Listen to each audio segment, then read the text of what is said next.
Hejuru y'ubutaka abantu babagaho ubuzima busanzwe, bakoraga imirimo yabo, bakagenda bakaryama mu ngo zabo, ariko munsi y'ibirenge byabo hari undi mujyi. Umujyi utari munsi y'inzu imwe cyangwa munsi y'umuhanda umwe, hari umujyi wamanukaga cyane mu butaka, ukagira ibyumba, inzira, amariba n'ahantu abantu bashoboraga kwikinga. Kandi ikintu gitangaje si uko uyu mujyi wubatse, impamvu bahisemo kuwubaka. Kuko iyo umuntu ahisemo kuva hejuru y'ubutaka akajya kubaka ubuzima munsi yabwo, uba wibaza ikintu kimwe: iki yahungaga? Iyi Derinkuyu iherereye muri Kapadoshiya muri Turukiya. Kapadoshiya ni ahantu hatandukanye n'ahandi hantu henshi. Imiterere y'ubutaka bwaho yagiye ikorwa n'ibikorwa by'ibirunga, hanyuma imyaka myinshi y'isuri ihindura ayo mabuye. Bimwe muri byo byoroshye gucukura, kandi ibyo bintu byahaye abantu amahirwe adasanzwe. Bashoboraga gucukura mu butaka aho kubaka hejuru yabwo. Kandi amahirwe yo gucukura nabwo si ari impamvu ihagije. Hari ikindi cyabateye kubikora: akaga. Kapadoshiya yagiye ihura n'ibitero n'intambara mu bihe bitandukanye. UNESCO ivuga ko imijyi yo munsi y'ubutaka nka Derinkuyu na Kaymakari yakoreshejwe nk'ahantu ho kwikinga, cyane cyane mu gihe cy'ibitero. Noneho utekereza uko umuntu yatekerezaga icyo gihe: umwanzi ari hafi, kuba hanze biteje akaga, ariko hari inzira ijya munsi y'ubutaka. Uramanuka, umanutse ugafunga inzira. Umwanzi ashobora kukureba hejuru atazi ko uri munsi, ariko kwihisha ni kimwe, kubaho wihishe ni ikindi. Kandi aha niho Derinkuyu itangira gutangariza kurushaho. Ko iyo umuntu yihishe munsi y'ubutaka, ikibazo cya mbere kiba: tuzahumeka gute? Uyu mujyi wari ufite uburyo bwo guhumeka buhuza munsi y'ubutaka n'ubuso. Hari n'igice cy'umuyoboro wo guhumeka cyakoreshwaga nk'iriba ry'amazi. Minisiteri y'Umuco n'Ubukerarugendo bwa Turukiya ivuga ko umuyoboro w'ingenzi ugera hafi kuri metero 55 mu burebure, kandi Derinkuyu ubwayo ikagera hafi kuri metero 45. Ariko amazi n'umwuka byonyine ntibyari bihagije. Abantu bari kurya.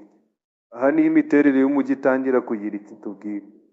Hari ahantu ho kubika ibiribwa, hari ahantu ho guturamo, hari ahantu hakorerwaga imirimo itandukanye, hari n'ahantu ho gusengera, ndetse hari n'aho amatungo yashoboraga kubikwa. Ibi byose bitubwira ikintu kimwe: abantu batatekerezaga ku kwihisha gusa, batekereza ku buryo bwo gukomeza kubaho. Ariko noneho ikibazo gikurikira kiba gikomeye. Niba abantu barashoboraga kwihisha munsi y'ubutaka, amazi ntiyashoboraga kubakurikira? Yego, yashoboraga kugerageza. Niyo mpamvu inzira zimwe zari zifite amarembo manini y'amabuye. Iyo ayo mabuye yashyizweho mu mwanya wayo neza, inzira yarafungwaga, kandi umuntu uri hanze ntiyabaga afite uburyo bworoshye bwo kuyasunika akinjira. Icyo gihe umujyi wari ufite ikintu umwana atashoboraga kubona byoroshye. Hari iki gihe: igihe cyo kwihisha, igihe cyo gutegereza, igihe cyo kurokoka. Ariko uko dutekereza kuri ibi byose, hari ikindi kibazo gishya. Uyu mujyi wari munini ungana ute? Iri kwigera hafi kuri metero 45 munsi y'ubutaka, kandi ibice byayo bizwi bigizwe n'inzego nyinshi. Inyandiko za Minisiteri y'Umuco n'Ubukerarugendo ya Turukiya zigaragaza ibyiciro bigera kuri 7 mu bice byasobanuwe, mu gihe izindi nyandiko za UNESCO zivuga ko umujyi w'imiyoboro n'ibice byo munsi y'ubutaka bifite ubunini budasanzwe. Kandi hari ikintu tutagomba gukora: ntidukwiye guhimba umubare w'abantu bawubagamo. Hari imibare myinshi ivuga ku bushobozi bw'imijyi yo munsi y'ubutaka yo muri Kapadoshiya, ariko ntidufite gihamya yoroshye itwemerera kuvuga umubare runaka w'abantu babagamo icyarimwe muri Derinkuyu. Icyo dushobora kuvuga dushingiye ku miterere yawo ni uko harimo n'indi bihagije ku buryo washoboraga gukoreshwa n'abantu benshi mu gihe cyo kwikinga. Ariko icyo ni cyo kidusubiza ku kibazo gikomeye kurusha ibindi: ninde watanga ibi byose? Imijyi yo munsi y'ubutaka yagiye icukurwa kandi yagurwa mu bihe bitandukanye. UNESCO ivuga ko imijyi yo munsi y'ubutaka yo muri aka gace yagiye ifatwa nk'ahantu ho kwikinga mu bihe bitandukanye, cyane cyane mu mateka y'abaturage b'Abakristo bo muri Kapadoshiya. Ariko kuvuga ngo uyu muntu niwe watangiye Derinkuyu, byaba birenze ibyo bimenyetso bidufasha kubivuga neza. Ibi ntiturabimenya neza, ariko hari ikintu dushobora kumenya: uko wagenda guhindurwa. Abantu bagakoramo ibyumba, bagahindura inzira, bagategura ahantu ho kubika ibyo bakeneye, kugeza ubwo munsi y'ubutaka hatari hakiri ahantu ho guhungira gusa, hari harabaye uburyo bwo kubaho. Hari nubwo ikibazo gikurikira kiba gitangaje kurushaho: ese umujyi wigeze wibagirana?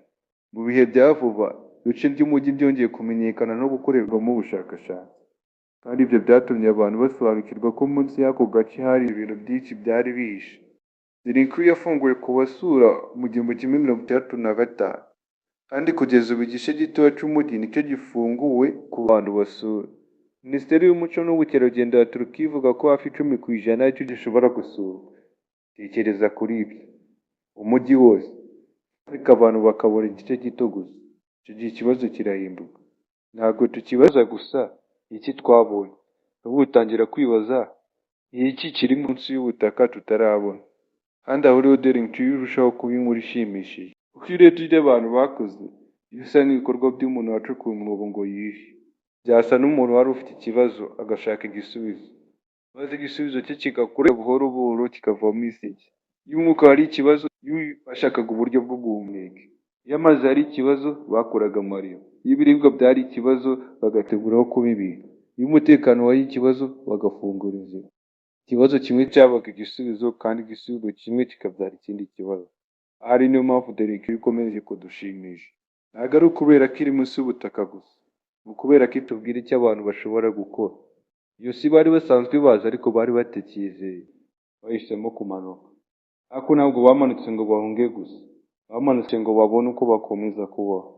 Uyu munsi, iyo urebye Kapadoshiya, ubona imisozi, ubona amabuye, ubona amazu, ubona abantu bakomeje ubuzima bwabo. Nta kintu kinini kiri kukubwira ko munsi yabo hari undi mujyi, ariko uhari. Kandi ushobora guhagarara ukibaza uko byari bimeze ku muntu wabayeho mu gihe cyo gutinya ibitero. Yari afite amahitamo abiri: guma hejuru cyangwa umanuke. Hasi hari umwijima, ariko hejuru hari umwanga. Nuko abantu bahisemo umwijima, bacukura mu butaka, bubaka inzira, bategura amazi, bategura ibiribwa, bafunga amarembo, kandi munsi y'ubutaka bwabo bakomeza kubaho. Ahari ibyo nibyo dore twigisha kurusha ibindi byose. Ko rimwe na rimwe ubwenge bw'umuntu ntibugaragarira mu byo yubaka kugira ngo abeho neza, bugaragarira mu byo yubaka kugira ngo arokoke.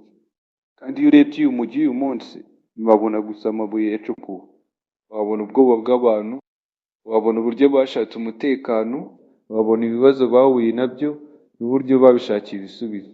Ariko igice gikomeye kurusha ibindi ni uko inkuru itararangira. Iki kindi amateka ashobora kuba yarahishe ahantu tutaratekereza kureba. Ahari ibintu bitangaje cyane buri gihe ntabwo biba ahantu hose abantu bashobora kureba. Rimwe na rimwe biba munsi y'ibirenge byacu. Wakoze gukurikira iyi documentaire, ndagushishikariza gukora subscribe, ugafungura n'akazugira kugira izindi documentaire nziza n'izi zigeze kugeraho. Utubwire muri comment, ese niki twahindura, ese niki twakomeza gukora neza kurushaho, ese niye documentaire twategura ubutaha. Ufungure n'akazugira kugira video zacu zikugeraho buri gihe. Niba uyikunze ukande na like. Murakoze cyane.